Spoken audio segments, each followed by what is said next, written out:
Olá pessoal, tudo bem? Estou aqui de volta para falar mais uma vez sobre desenvolvimento humano. Hoje estou recebendo aqui o meu amigo Jair Donato, é da Donato Consultoria. E Jair, eu estava vendo o teu blog aqui, tem muito artigo, muitos falando de liderança. E esse é o assunto que eu convidei você para a gente conversar, que é de autoliderança. Quando a gente fala de autoliderança, nós estamos falando do quê? Então, Luiz, a liderança, todas as pessoas desejam liderar, ou pelo menos a boa parte delas, quando a pessoa entra na empresa, quando ela começa a se destacar, ela tem o desejo de ser líder. Mas o passo fundamental, diríamos que a primeira escala para você chegar à liderança é a autoliderança. A autoliderança, ela é o estágio mais alto dentro da capacidade de gerir a si próprio.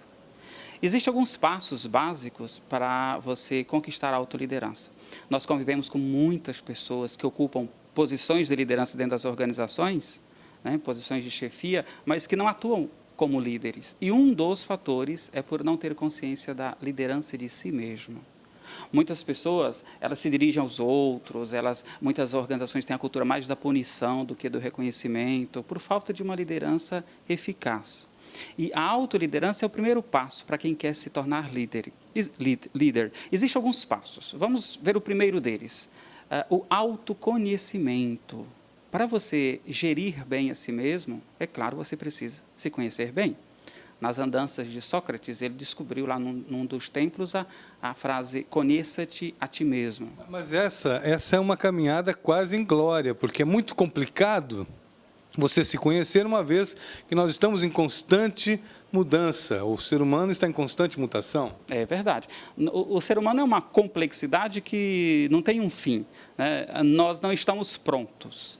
Então, o autoconhecimento significa você ter a percepção dos seus movimentos todos os dias. Então, ao lidar com o outro, o processo de liderança implica em influenciar o outro. É você ter a percepção de como você está influenciando, quais os movimentos que estão agregando valor ali ao outro.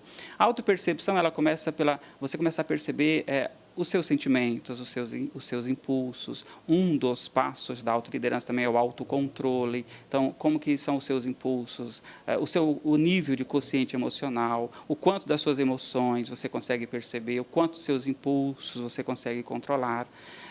Dentre esses 5 passos, a gente vai ver os outros, o primeiro e o mais importante é o autoconhecimento. Então, quando a pessoa começa a se perceber melhor, por vezes, Luiz, a pessoa passa o dia inteiro, chega no final do dia, ela não faz uma revisão, ela não tem um juízo final daquele dia, ela não tem um último pensamento voltado para uma avaliação, como foi o dia, como ela tratou as pessoas, como ela tratou a si própria, como ela tratou o meio ambiente em que ela vive.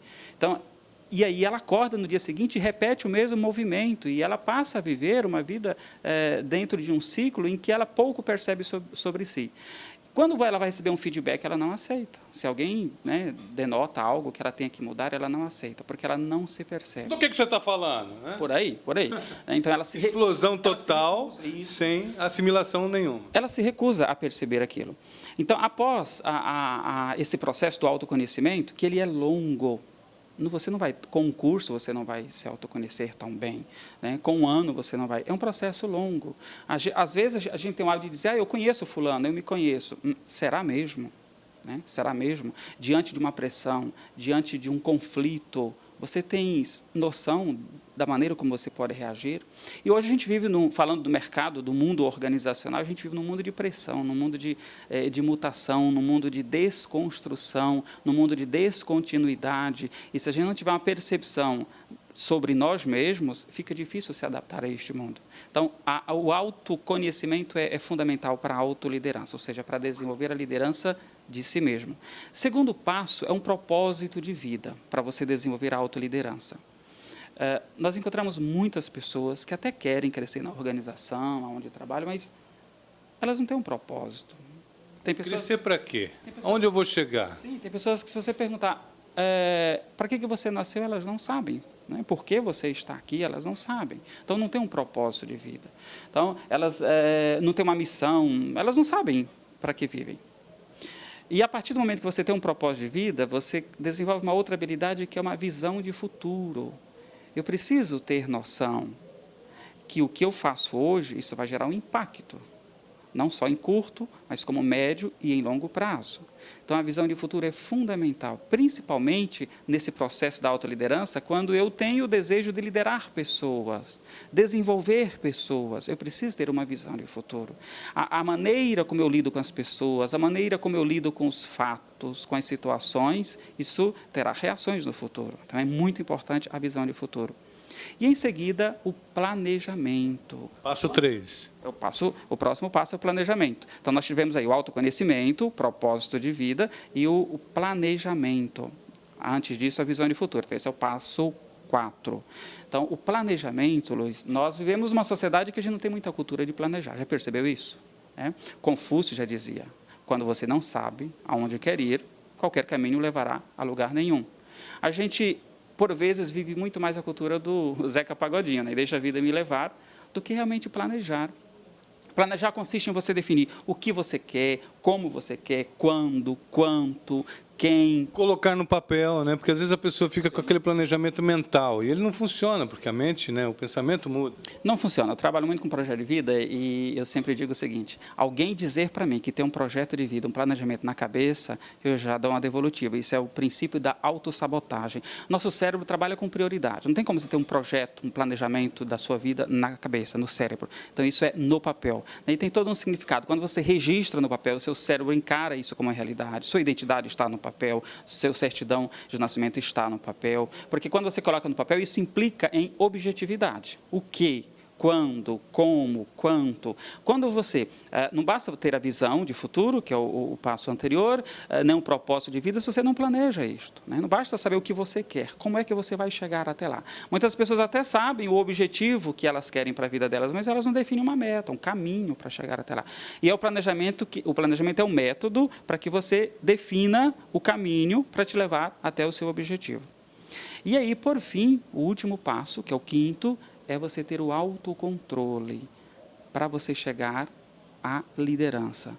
Então, o controle de si mesmo, mediante tem pessoas que parecem calmas, tem pessoas que dizem, eu vivo no estilo zen, mas quando elas se veem diante de uma situação não esperada, né, ou alguém, de repente, pode confrontá-la, ou uma situação de perigo, ela perde totalmente a noção de si. Aquela história, nós estamos preparados para agir, mas nunca para reagir. Né? Estou preparado para a ação, mas para a reação, a maioria das pessoas não está preparada. Parte da reação que a gente tem em relação às coisas, elas vêm até de um nível inconsciente. Né? Eu posso ter uma reação de fuga, uma reação de ataque, mas é interessante que e aí o autoconhecimento faz com que eu me perceba. Em relação a determinada situação, eu estou mais para a fuga ou para o ataque. Né? Tem situações na vida que não dá para você fugir. Né? Tem situações que pode ser que seja adequado uma fuga. Então, é uma questão de você ter um parâmetro ali, uma posição da situação. Desses 5 passos, o mais importante é o autoconhecimento. Cada vez que você conhece melhor, um pouco mais sobre você, o nosso comportamento ele vai mudando a cada dia, os nossos valores vão se aprimorando, a nossa personalidade é um emaranhado muito complexo. Então, a gente ter noção disso, das mudanças que a gente vai fazendo. Isso começa pelo pensar, pela atitude, o comportamento, até chegar às nossas ações. Então, a partir daí, o ser humano ele está pronto, o indivíduo está pronto, quando ele tem essa noção, essa percepção da autoliderança, do gerir a si próprio. Tem pessoas que têm uma dificuldade de organizar, o quarto dele. A gente sempre diz no mundo organizacional que o administrador ou gestor ele tem uma tendência de gerir os processos lá dentro da organização onde ele trabalha de uma maneira semelhante à forma como ele arruma a gaveta no armário da casa dele. Ou seja, a gente tem uma tendência de projetar no mundo exterior aquilo que a gente carrega aqui dentro. Se eu sou bagunçado por dentro, se eu não tenho noção do que eu carrego aqui dentro, imagine liderando pessoas. Né? A liderança é um ato de influência, é um ato de liderar. Existe a liderança, tanto que existe a liderança negativa. Se eu não tiver um bom preparo, eu posso liderar e influenciar as pessoas de forma negativa. E isso ocorre dentro das organizações. É aquela pessoa que assume um papel de liderança, mas na posição de chefe. Né? Chefe, quando eu falo, não é o cargo, mas é o comportamento. Sobre isso, nós poderíamos gravar um vídeo. O próximo. Sobre isso, sim, podemos falar sobre isso, porque é muito importante. Nós estamos no século XXI, onde fala-se muito na liderança, mas isso apenas século XXI XXI é só uma referência cronológica. Na prática, a gente ainda traz muito comportamento do século XX, do manda quem pode, obedece quem tem juízo. Não vale a pena falar sobre isso. Mas a autoliderança, Luiz, um outro fator importante para a gente, né, fechar essa parte é a questão dos movimentos inconscientes. Por isso que a autopercepção é muito importante. Por vezes, a pessoa se sabota a vida inteira por falta do autoconhecimento. Ele acaba incorrendo em movimentos que são cíclicos, que são repetitivos, talvez movimentos que ele aprendeu, tudo é um processo de aprendizagem. Ele aprendeu lá na infância, ou com os pais, os primeiros educadores, no meio social em que ele vivia, mas aquele é um comportamento, é um movimento que ele repete em que denigre a si próprio, em que não o leva ao crescimento. Tem gente que não ganha dinheiro, tem gente que não é bem-sucedido nas relações, por causa de uma referência que ele traz lá da infância. Então, é interessante ter o cuidado para que os seus próprios movimentos não sabotem a sua carreira e não sabotem as suas relações. Só através da autopercepção isso é possível, do autoconhecimento. Legal. Jair, muito obrigado. Dom Nato Consultoria, domnato.com.br. Tem tudo ali, né? Tem tudo ali. Obrigado pelo papo. E nós vamos gravar mais um vídeo falando, então, da liderança negativa. Mas, para finalizar, os 5 passos são... Primeiro, autoconhecimento. Segundo, propósito de vida, ter um propósito.